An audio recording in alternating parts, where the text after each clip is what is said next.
يا أيها الذين آمنوا اتقوا الله وقولوا قولا سديدا يصلح لكم أعمالكم ويغفر لكم ذنوبكم ومن يطع الله ورسوله فقد فاز فوزا عظيما.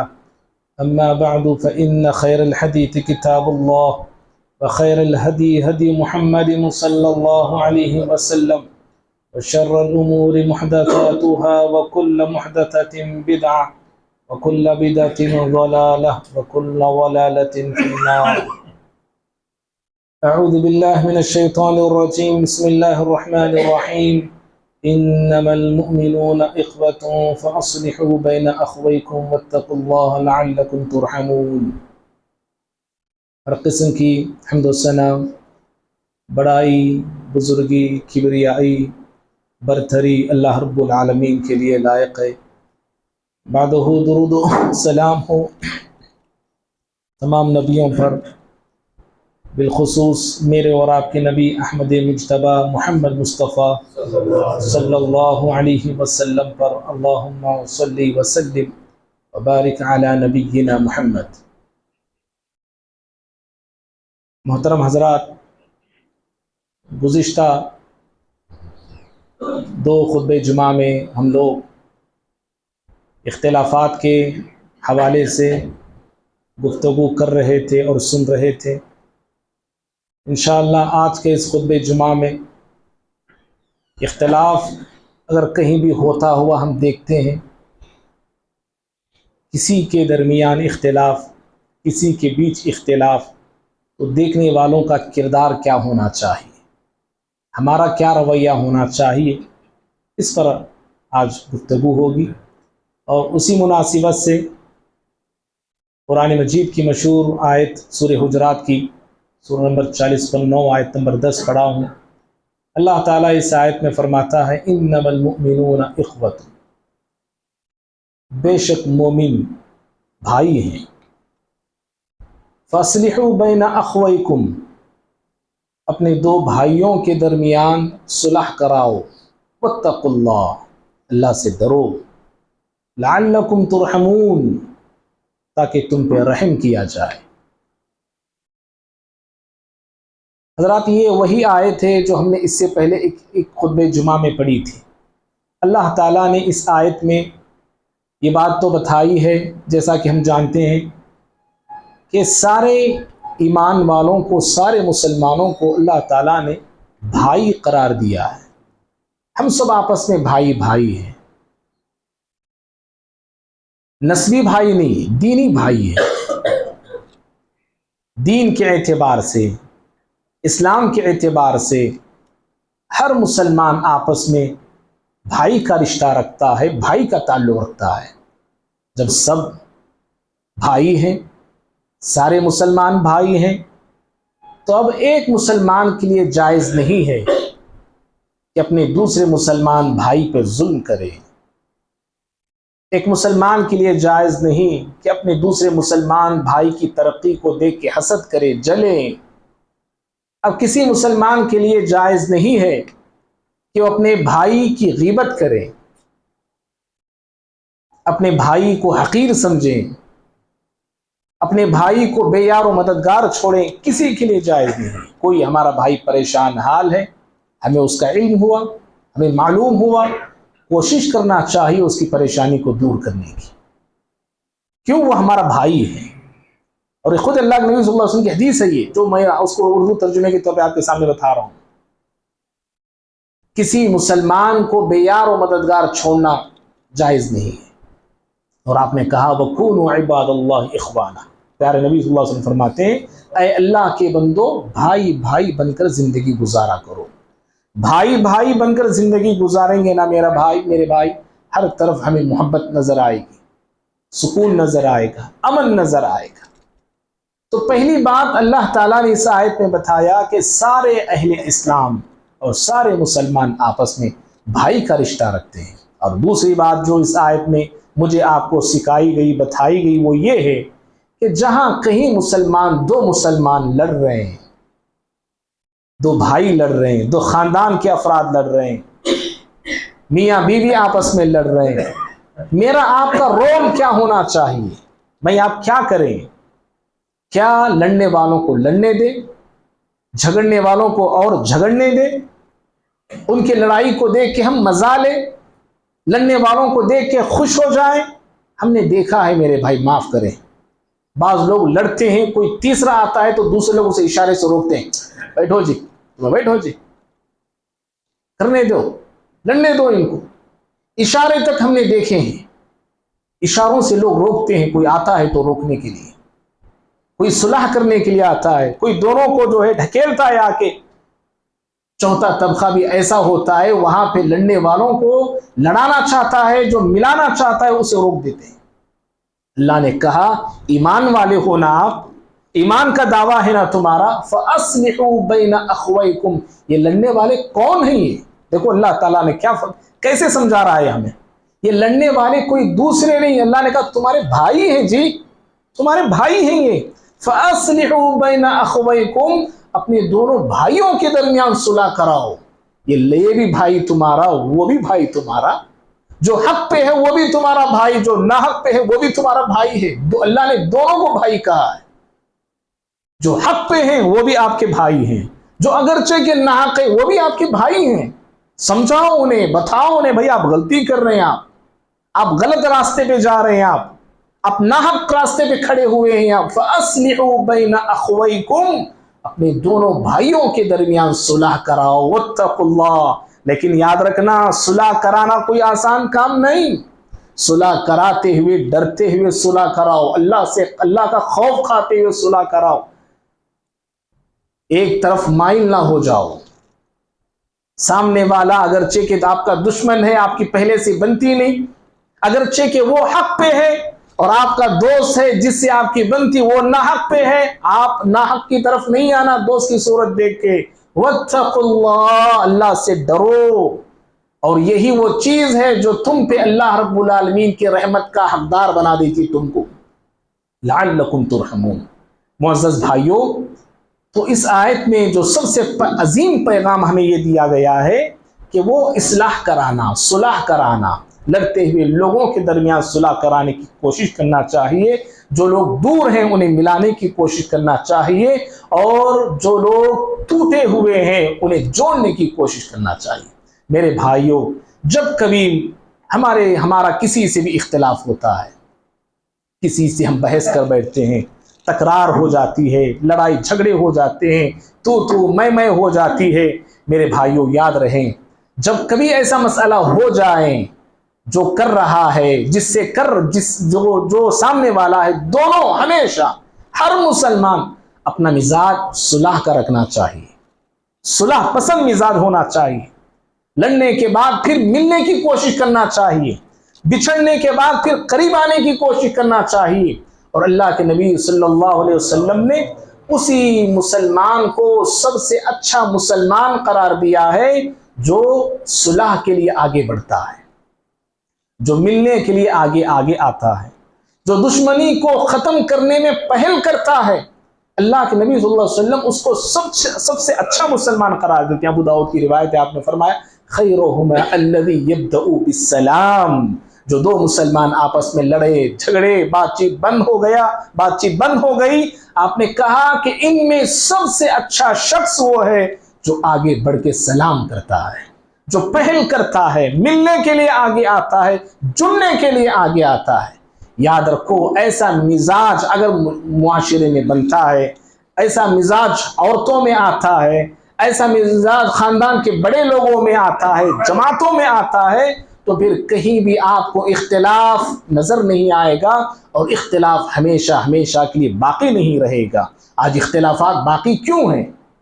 سالہ سال ہو چکے اختلافات وہی کے وہی ہے، آج بھی ہم انہی دوریوں میں زندگی گزار رہے ہیں جو آج سے 10 سال 15 سال پہلے جو دوریاں ہمارے درمیان تھیں، آج بھی اسی طرح سے ہم جو ہے سامنے والے کو دشمن سمجھے ہیں جو آج سے 20 سال پہلے وہ دشمن ہمارا بنا ہوا تھا۔ کیوں؟ نہ وہ ملنے کے لیے تیار ہے، نہ یہ ملنے کے لیے تیار ہے، نہ یہ آگے بڑھنے کے لیے تیار ہے، نہ وہ آگے بڑھنے کے لیے تیار ہے۔ بس میرا انا نہیں جانا چاہیے، میری خودی نہیں جانا چاہیے، حدیث جاتی ہے جائیں، سنت جاتی ہے جائیں، لیکن میں اپنے انا کو قربان کرنے کے لیے تیار نہیں ہوتا ہوں۔ میں جو انسان اپنے انا کو قربان کرتے ہوئے آگے بڑھتا ہے اور سلام کرتا ہے اپنے بھائی سے اور اپنے حریف سے، پیارے نبی صلی اللہ علیہ وسلم فرماتے ہیں سب سے اچھا مسلمان ہے یہ اور سب سے بہتر مسلمان ہے یہ۔ معزز بھائیوں، اچھا سماج کسے کہتے ہیں جانتے ہیں؟ اچھا سماج، اچھا معاشرہ، اچھی جماعت کون سی ہوتی ہے؟ اچھا معاشرہ وہ ہوتا ہے جہاں پہ اختلافات بہت دنوں تک رہتے نہیں۔ اچھا معاشرہ وہ کہلاتا ہے جہاں پہ اختلافات، لڑائیاں، جھگڑے، عداوت، نفرت بہت دیر تک قائم نہیں رہتے ہیں۔ لڑائی ہو گئی، دوسرے دن مل گئے، آج بحث ہو گئی، شام تک ایک دوسرے سے مصافحہ ہو رہا ہے، مناقہ ہو رہا ہے، معانقہ ہو رہا ہے، دونوں مل رہے ہیں۔ یہ اچھے سماج کی علامت ہے، یہ اچھے جماعت کی علامت ہے، یہ اچھے گھر کی علامت ہے۔ یہ دیکھو اللہ کے نبی صلی اللہ علیہ وسلم کے زمانہ کا واقعہ، جنگ بدر ہم سب جانتے ہیں، پہلی جنگ ہے یہ اسلام کی، مسلمانوں کی۔ اس جنگ میں مسلمانوں کا پلڑا بھاری رہا، مشرکین تھوڑی دیر کے بعد میدان چھوڑ کے بھاگنے لگے۔ جو بھاگ رہے تھے مشرکین، چند صحابہ ایسے تھے انہیں بھگا رہے تھے، ان کا پیچھا کر رہے تھے، اور بعض صحابہ پیارے نبی صلی اللہ علیہ وسلم کی حفاظت کر رہے تھے، حفاظت پہ کھڑے ہوئے تھے۔ چند صحابہ مال غنیمت جما رہے تھے، جو تلواریں چھوڑ کے بھاگ گئے مشرکین، جو زرہ چھوڑ کے بھاگ گئے، جو سامان ہتھیار چھوڑ کے بھاگ گئے، انہیں کلیکٹ کر رہے تھے، جمع کر رہے تھے۔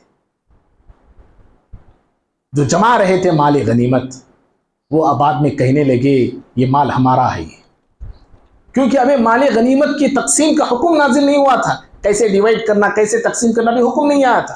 زمانے جاہلیت میں رواج اور سسٹم یہ تھا، جو مال جو لے لیا وہ اسی کا تھا، سسٹم ایسا تھا، جس نے جو مال پہ قبضہ کر لیا وہ اسی کا ہے۔ تو پھر وہی چیز انہوں نے سمجھی، بھئی ہم نے جمع کیا تو ہمارا مال ہے یہ۔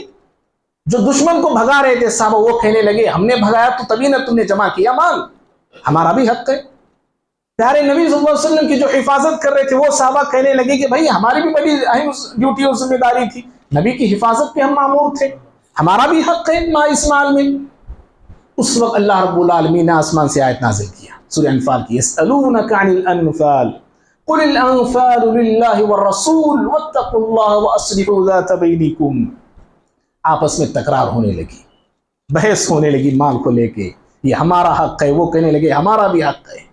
آیت نازل ہو گئی، کہا اے پیغمبر، اے محمد صلی اللہ علیہ وسلم، مال غنیمت کے تعلق سے اگر یہ صحابہ آپ سے پوچھیں تو آپ کہہ دیجئے اس مال غنیمت کے سلسلے میں یا اس مال کو تقسیم کرنے کا حق اور اختیار اس کے اللہ کو ہے، اس کے رسول کو ہے۔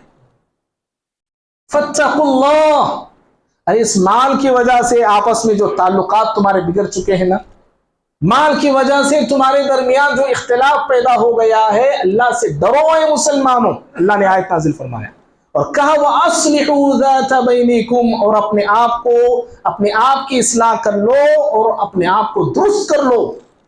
فوراً صحابہ، ایک آیت کیا نازل ہوئی نا میرے بھائی، آپس میں مل گئے صحابہ، بھائی بھائی بن گئے۔ ایک آیت جو تکرار ہوئی تھوڑی دیر پہلے، جو بحث ہوئی تھوڑی دیر پہلے، جو آپس میں مال کے تعلق سے گفتگو کرنے لگے، ایک آیت نازل ہو گئی، مال کی وجہ سے تم آپس میں لڑ رہے ہو، جھگڑ رہے ہو، اللہ سے ڈرو، اس کا حق اللہ کو ہے، اس کے رسول کو ہے۔ ہاں، اپنے اختلاف کو دور کرو، اپنے آپ کی اصلاح کر لو۔ یہ آیت نازل ہو گئی، صحابہ آپس میں ایک دوسرے سے مل گئے اور مل کے جینے لگے، مل کے رہنے لگے۔ اچھا سماج یہ ہوتا ہے، اچھا معاشرہ وہ ہوتا ہے، اختلاف ہوتے ہیں، آتے ہیں، بحثیں ہوتی ہیں، تکراریں ہوتی ہیں، لیکن یہ بحث، یہ تکرار، یہ اختلاف، یہ تو میں ہمیشہ کے لیے نہیں رہتی ہے، یہ بس ہو گئی، چند منٹوں گھنٹوں کے بعد ختم بھی ہو گئی۔ یہ اچھے سماج کی علامت ہوتی ہے، اچھے جماعت کی علامت ہوتی ہے۔ اور میرے بھائیوں، دور اندیش انسان وہ ہوتا ہے جو ہمیشہ صلح کرنے کو پسند کرتا ہے۔ دور اندیش انسان اس کو کہتے ہیں، یاد رکھنا،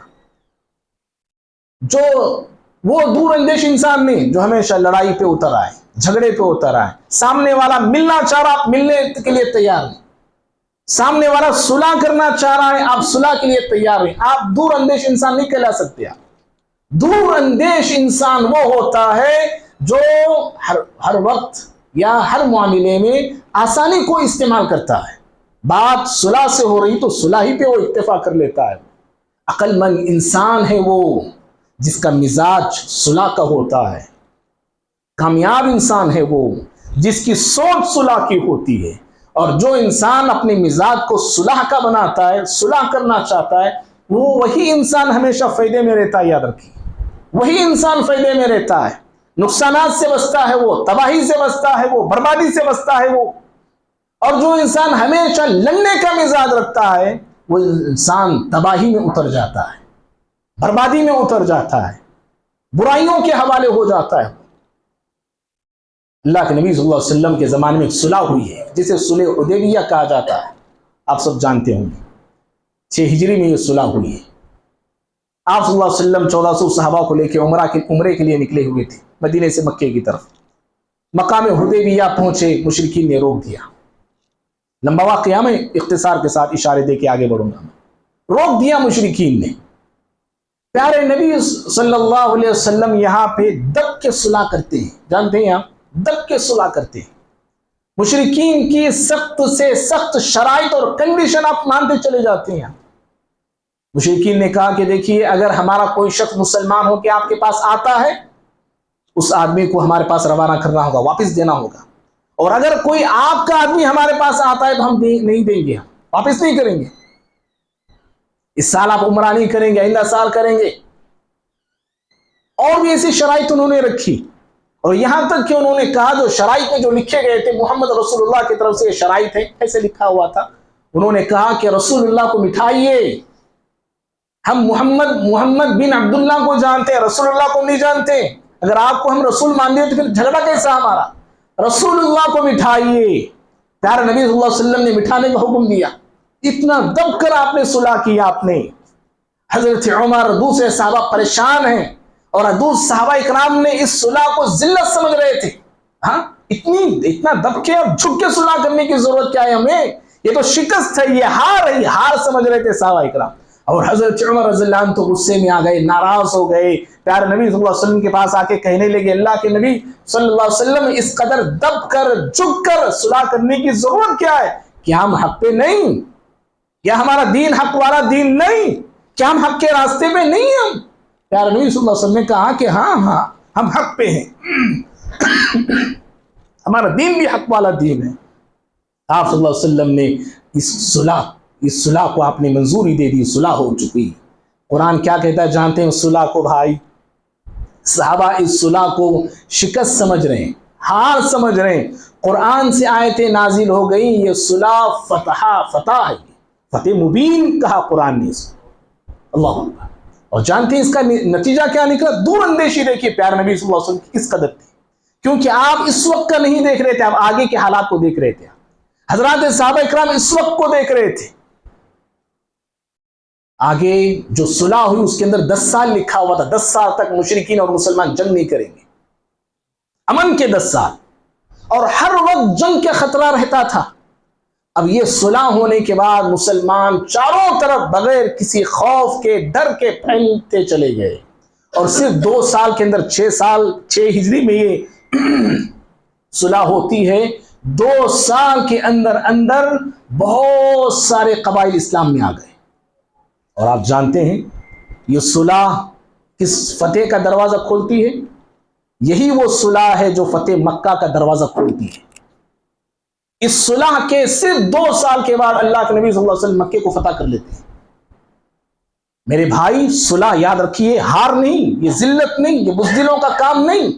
اگر آپ کسی کو ملتے ہیں آگے بڑھ کے، ہاں میں کیا سمجھتے ہیں، میں چھوٹا ہو جاؤں گا ان کے سامنے، میں ملا تو نہیں، یہ بڑے لوگوں کا کام ہے جی۔ یہ صلح کرنا، ہاتھ آگے مل کے بڑھنا، ہاتھ آگے بڑھ کے ملانا، یہ بڑے لوگوں کا کام ہے، جن کا جگر مضبوط ہوتا ہے، جن کے ارادے مضبوط ہوتے ہیں، جو اپنے نفس کی خواہشات میں بہتا نہیں، ڈوبتا نہیں۔ یہ ایسے لوگوں کا کام ہے، یہ جو آگے ہاتھ نہیں ملاتا ہے، جو صلح کو پسند نہیں کرتا ہے، یہ وہ انسان ہے جو بزدل کہلاتا ہے، ڈرپوک ہے یہ انسان۔